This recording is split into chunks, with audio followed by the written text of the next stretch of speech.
قدور. أعوذ بالله من الشيطان الرجيم. بسم الله الرحمن الرحيم.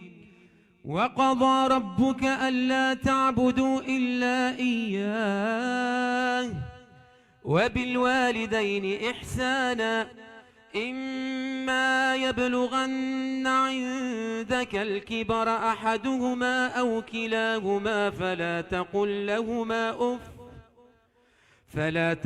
لهما أف ولا تنهرهما وقل لهما قولا كريما واخفض لهما جناح الذل من الرحمة وقل رب ارحمهما كما ربياني صغيرا.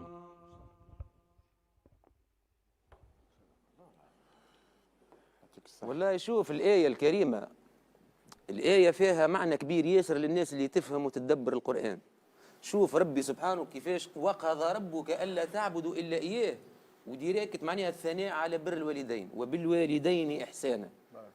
يعني شوف يعني الآية فيها عمق إيماني كبير، بمعنى إنه راهو طاعة الوالدين هي فعلا من طاعة ربي سبحانه، وربي أمرنا باش ما نطيعوش والدينا في حالة فقط اللي هي أنت يعني في الشرك بالله والعياذ بالله.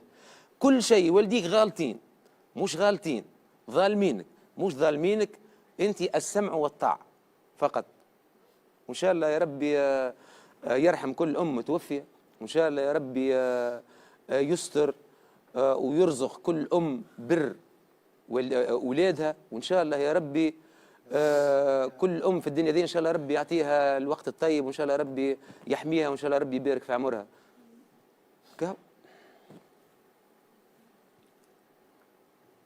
أمي سامحني على شنو تقولها يا قدور؟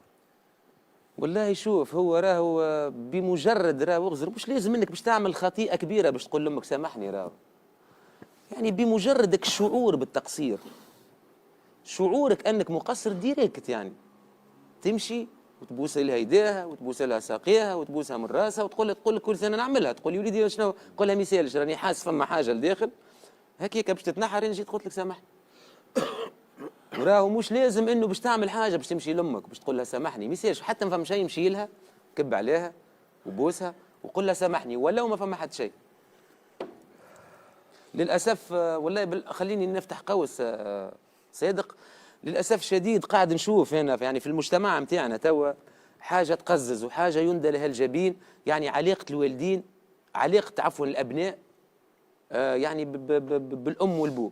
راهو شوف في وقتنا توا فما شكون يضرب امه، فما شكون يقول لامه معني في كلام خايف، فما شكون يفرض على امه يعني اساليب تقزز، يعني الا ما رحم ربي. ان شاء الله ربي يرحمنا، وان شاء الله ربي يراجع بهؤلاء الى سواء السبيل، وان شاء الله يا ربي يراجع بينا لديننا، خاطر احنا كي بعدنا على ديننا للاسف الشديد هذه هي النتيجه. ان شاء الله ربي يحفظ كل الامهات.